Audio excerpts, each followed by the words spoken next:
Well, guys, it's official. The gondola and changes coming to Little Cottonwood Canyon are now official. UDOT is moving forward with this plan, and people are absolutely losing their mind. In this video, we're going to give you an overview about what's happening, how much it's going to cost, when it's going into effect, and what people are saying about this project. I'm going to give my opinion along the way, and this is a very hot topic. This is something that people are talking about. I might get some hate on this video. I might get some appreciation and some love. I don't know, but we're going to talk about this here today. What's going on, you guys? My name is Cody Steck, your favorite Utah realtor. Before I jump into the video, if you're looking to buy, sell, or invest in real estate here in Utah, I would love it if you reached out to me. Please call, text, or email anytime. I've had people from all across the world relocate here and reach out, and also people who live right here in our backyard in Salt Lake City, Sandy, Lehigh, Ogden, any of the surrounding areas who are looking to buy or sell real estate. If you're in that process, please reach out to me. I absolutely love it. So with that said, let's jump into our video here and talk a little bit about what's happening with the gondola, what's happening with tolling, what's happening with Little Cottonwood Canyon overall. So this says UDOT moves forward with gondola, buses, and tolling for Little Cottonwood Canyon. This is a project that has been in the works for a couple of years now and has had a lot of controversy. So I'm going to just go through some of these highlighted points here, and then I'll provide some context and my opinion along the way. So they are moving forward with this, and this is going to go into effect over the next, it's actually going to take quite a while. We'll talk about the timeline here in a minute, but this is going to be a very, very long-term plan. The agency says it is now expected to cost $729 million to implement everything after revisions were made to an initial estimate of about $550 million. No surprise there. It seems like always on these huge construction projects, the cost always goes up substantially. Somehow they, misbid this project by $180 million. That seems like a very large number to misbid, and to be totally honest, they're probably underbidding this still. When it really gets into it, I would not be surprised to see this climb to 800, 900, $1 billion, right? In fact, I should give some leeway to the people who bid these projects, because how do you actually bid something that's $800 million? I mean, that's incredibly difficult, but here we are, right? They said initially it'd be 550. Now it's 729. I wouldn't be surprised to see it go 800 to 950 million by the time it's done. Scrolling down a little bit, Salt Lake County Mayor Jenny Wilson was among those who opposed the gondola, but she added that she's happy UDOT will focus on more buses and tolling first. So they're going to do this in a couple different phases. They're going to start with more buses, then they're going to start with tolling, or I think maybe at the same time, and then the gondola is going to come later on in the future. So this is a three-phase plan, like it says right here. The first changes are going to be noticeable over the next few years. They released a video talking about this. And this starts off with a plan to increase bus service up the canyon with new resort bus stops with a mobility hub by a gravel pit near the mouth of Big Cottonwood Canyon. The first phase also includes new tolling measures and roadside parking restrictions. In fact, I think if they would have just gone with the tolling from the beginning, this would have solved a lot of the problems with the insane traffic that we get going up and down Little Cottonwood Canyon. It's a very narrow canyon. It's very subject to the weather that we have, and you get a lot of traffic in the canyon. So I think honestly, if they would have just went with tolls right from the beginning, this would have kept a lot of people out of the canyon, or at least caused them to be a little bit more proactive in how they plan to drive to the canyon. You have a lot of people who just drive up. It's a single person in the car, and they take up a space on the road or in a parking space when they could be carpooling or coming to, going about it in a different way that would be more economical.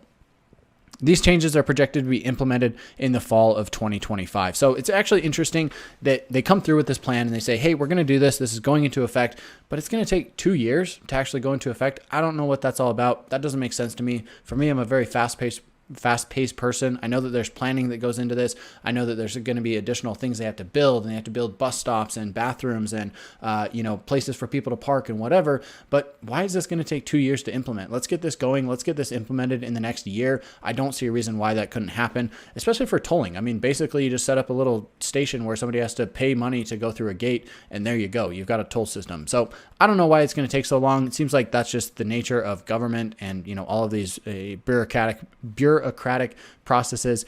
This just takes way longer than it actually should.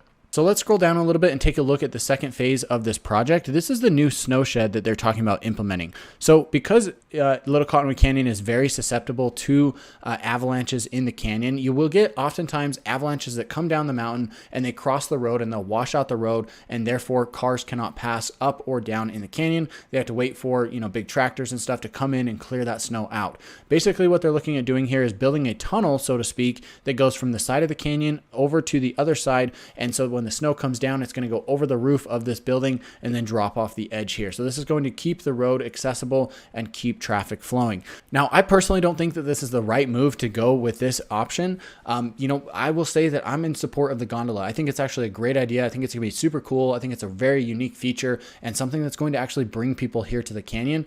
I think that's actually going to be the good thing. I might get some hate for it. I might not get some love for that statement, but yes, I do support the gondola. However, I don't support these snow sheds. I don't think I think this is a great idea. I think it has its place and it could be very helpful for keeping the road open. But if the gondola is there, this is not very necessary. I don't think this is the best way to go about it. This is what's going to actually affect the beauty of the canyon, right? You've got these tunnels and yeah, okay, whatever. It's just a tunnel on the road. It doesn't, hurt anything, but it's basically just a giant concrete structure. If somebody wants to complain about the beauty of the canyon being erased, this giant concrete structure is what's going to erase that, not a wire with a gondola running up the canyon. That's just my opinion, but here we are. The second phase also calls for new snow sheds to address avalanche safety concerns.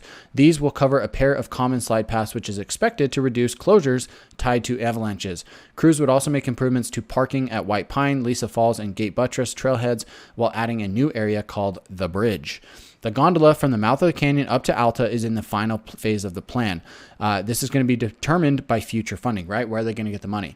The plan calls for a base of 2,500 parking spaces at the mouth of the canyon. Now, I highlighted this because coming up with 2,500 parking spaces is going to be very difficult.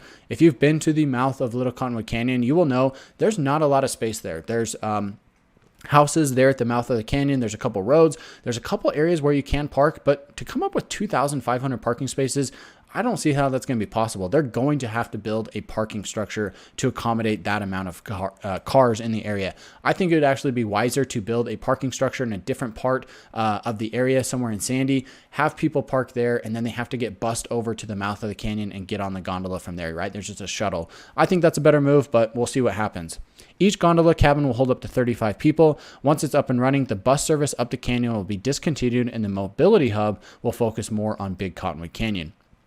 The Wasatch Front Regional Council, which voted in May to include all three phases in its 27-year regional transportation plan, estimates that this may not be implemented until the 2040s. So this project, this gondola, is not going to be here for almost 20 years from their plans. It's kind of crazy. They say, hey, we're going to do this. This is in the planning. They're talking about it now, but it's not going to go into effect for 20 years. I mean, a lot of things can change in 20 years. The canyon may or may not fall out of favor, right? You might get millions of people who are now wanting to access the canyon rather than just a couple 100,000. There's a lot of things that can change during that time frame. So to plan that far out, I think it's wise, right? It makes sense, but you're really looking at a timeline that is so far in the future that, it almost just seems a little bit silly, to be honest.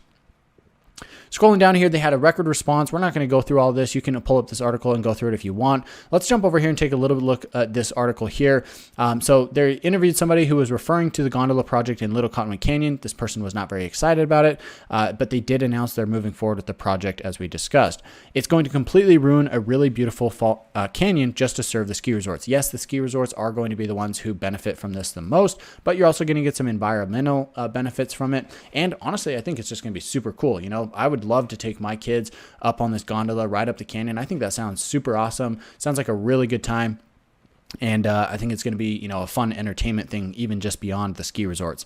However, it says this individual is not alone in feeling that way. Several signs in nearby neighborhoods say no to the gondola, and most public comments are against the project. UDOT is going to move forward with it anyway. This is very interesting. A lot of people are super against this. I'm one of the people who's actually in favor of this. There has to be something done about Little Cottonwood Canyon traffic, and I think that this is probably one of the best avenues for it. The road is very narrow. There's no way to expand the road. Of course, that's only going to cause more cars up and down the canyon. You're still susceptible to the avalanches that happen there, which we'll talk about here in a second. And, there's just not a great answer to this problem. I think the gondola is actually something that's pretty cool and probably the best solution. Even though it's not perfect, it is the best solution in my opinion. Both sides agree there's a big traffic problem during the winter. This is how the project began. The traffic is a nightmare. The gondola is a no-brainer. If that's going to help with traffic, then why not? This is basically saying, what's it going to be like in 10, 20, 30 years when there's millions of people living here? How are we going to get people up and down the canyon? Not just in the winter, but in the summer, not just for skiing, but for hiking and climbing. Fields, who works for Snowbird, has been vocal in his support for the gondola. He knows his position with Snowbird will make it easy for some to dismiss him, but he says he would support it even if he wasn't with the resort. So, of course, he's got some benefit working for the resort, but the important thing to note here is that the gondola could be used to take people up and down the mountain when an avalanche closes the road. I actually used to work at Snowbird, which is there in Little Cottonwood Canyon, for one season after I got out of high school, and we got closed down all the time. There was always bad weather, avalanches that wiped out the road, and you couldn't leave, right? You had to stay at the resort because it was too dangerous to actually leave the resort. Last winter, 98 avalanches hit the highway in one winter. They had 42 snow nights. So these snow nights are nights where people are unable to travel in the canyon and you have to stay there. If you have a flight, doesn't matter. You got to rebook the flight. If you have work the next day, doesn't matter. You got to book a hotel, stay the night, and miss work the next day if it's not cleared by then. So these are very dangerous things. It takes up a lot of time. It's a huge inconvenience to a lot of people. So I think this is actually one way to skirt around this issue. Those against the project say their two biggest concerns are that it will ruin the natural beauty of the canyon and it's going to cost $700 million in taxpayer price tag. One thing is for sure, the gondola project is an issue that isn't going away anytime soon. It's going to be 20 years in the process. Of course, this is going to cost taxpayers, but I think there's going to be other benefits for it. For me, I live in Sandy, where Little Cottonwood Canyon is located. I still support this. I think they're hopefully going to generate some revenue from the cost of the gondola, people riding up and down it. Hopefully this will help offset some of that cost tag, the price tag on it. And also, saying it's going to ruin the natural beauty of the canyon, I don't necessarily agree with that. I think those snow sheds are going to ruin it more. I think the gondola would actually add to that. It's going to be absolutely epic riding up the canyon in a gondola, looking all around you. You've got beautiful snow-capped mountains. I think that sounds pretty epic. Guys, I don't know what you think. Leave a comment down below with your thoughts on this subject. I'd love to hear what you think about this this project going forward, and reach out to me if you're looking to buy, sell, or invest in real estate here in Utah. Reach out to me. My team and I service the entire state, and we can't wait to hear from you. Call, text, or email anytime. And with that said, thanks for watching. We'll catch you in the next one.